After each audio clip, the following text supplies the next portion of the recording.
বিসমিল্লাহির রহমানির রহিম।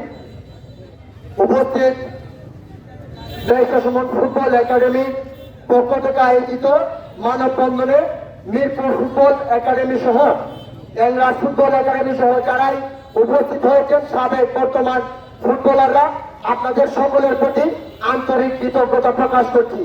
পাশাপাশি বক্তব্য লম্বা করব না, বক্তব্যের শুরুতে একটা কথাই বলতে চাই, প্রশাসনের প্রতি আমরা সর্বোচ্চ সম্মান রেখে, যে প্রশাসন দেশকে নিরাপত্তা দিবে, যে প্রশাসন দেশের মানুষকে নিরাপত্তা দিবে, সেই প্রশাসনের পক্ষ থেকে আমরা আজকে একটা জিনিস বুঝতেছি না, প্রায় 15 দিন হয়ে গেল আমাদের হৃদয়ের মনে আমাদের প্রিয় নেতা ব্যারিস্টার সুমন ভাইকে তারা হত্যার হুমকি দিয়েছে, আপনারা জানেন। কিন্তু আজকে পর্যন্ত আমরা পরিপূর্ণ কোনো উদ্ঘাটন আমরা খুঁজে পাই নাই, প্রশাসনের পক্ষ থেকে কোনো বার্তা পাই নাই। আমি অনুরোধ জানাবো ব্যারিস্টার সুমন ফুটবল একাডেমির একজন সদস্য হিসেবে বিনীত অনুরোধ, আপনারা দ্রুত যারা আসামি রয়েছে তাদেরকে আইনের আওতায় এনে কঠোর ব্যবস্থা নিশ্চিত করুন।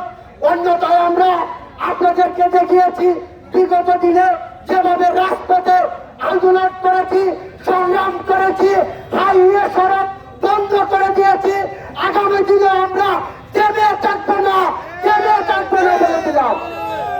সুপ্রিয় উপস্থিতি, আপনাদের সবাইকে আন্তরিক কৃতজ্ঞতা আবারও প্রকাশ করে শেষ কথাই বলে যাই, ব্যারিস্টার সুমন ভাইকে হত্যা করার আগে, ব্যারিস্টার সুমন ভাইকে খুন করার আগে চুয়ারমাঠ মাধবপুরের 4.5 লক্ষ মানুষকে আগে হত্যা করতে হবে। সেই সুবাদে আমরা রাজপথে ছিলাম, আছি। সুপ্রিয় উপস্থিতি, সবাইকে আবারও ধন্যবাদ জানিয়ে ফুটবল একাডেমির নেতৃবৃন্দ আপনাদের প্রতি আন্তরিক কৃতজ্ঞতা জানিয়ে ভালো থাকবে।